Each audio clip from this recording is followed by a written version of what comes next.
ओम नमो नारायणाय. ओम नमो नारायणाय.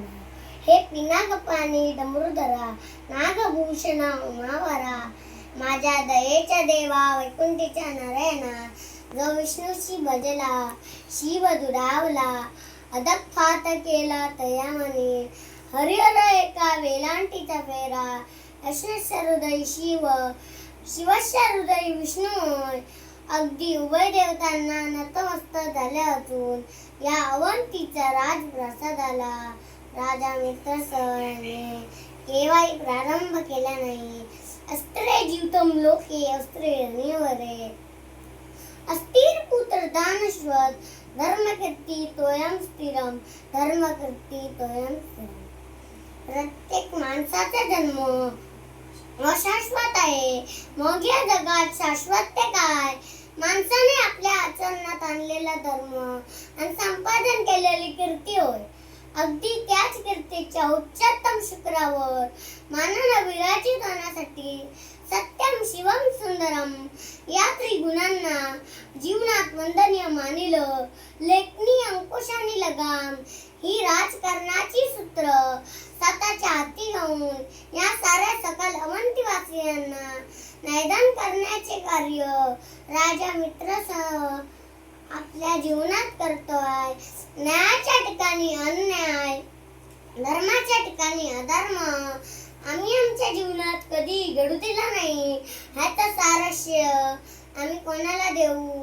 जय माय माऊलीनं हाडामासाचा रक्ताचा गोळा आपल्या उदरी नवमात सांभाळीला. प्रसूती काळाच्या अनंत यातना जिने आमच्यासाठी सहन केलं, तीच माझी आई. आई सारखे दैवत सारा जगतावर नाही. आई माझा गुरु, आई माझा कल्पतरू, विद्येचा सागरू आई माझी. पाप पुण्याची गणना निराशाजन होय. मेल्यानंतर जरी आम्हाला नरकात जावं लागलं, त्याचं दुःख आम्हाला कधीच वाटणार नाही. कारण जन्माला येण्यापूर्वी 9 महिन्यांचा कालावधी गेला. तो स्वर्गात 9 महिन्यांचा स्वर्ग म्हणजे माझ्या आईचा गर्भ, ज्या गर्भात आम्ही 9 महिने आकार घेतला, हा म्हणजे आधी ईश्वर होय. ईश्वर आधी नमस्कार तिला करावा म्हणजे माझी आई होय. त्या परमेश्वराला हात जोडण्यापूर्वी माझा प्रथम नमस्कार माझा प्रथम गुरुला, मातृदेव भव मातृदेव भव.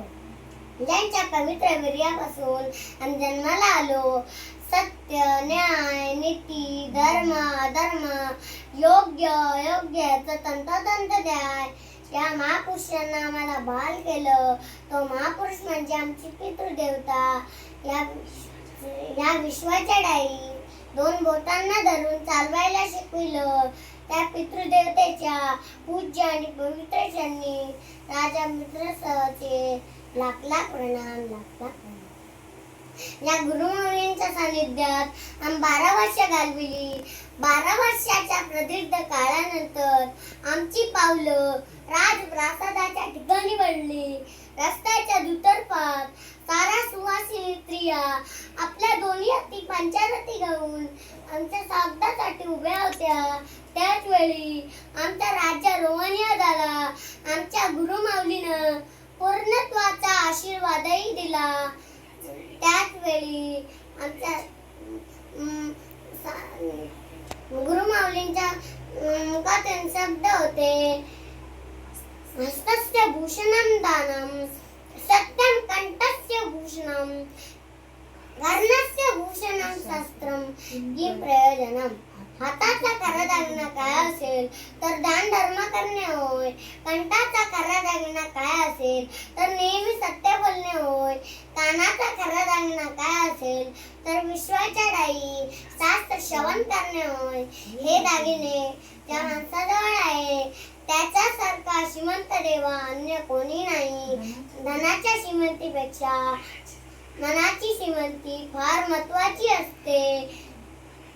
म्हणूनच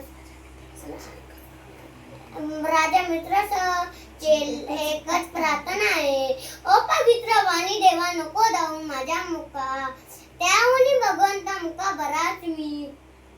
तूच बघता तूच श्रोता देवा ज्ञानाची शिदोरी, अमृताय नीलकंठाय महादेवाय शांभवे तुझ्या सत्तेने देवा तुझे गुण गाऊ सदा सुखी राहू सर्व काळ सदा सुखी राहू सर्व काळ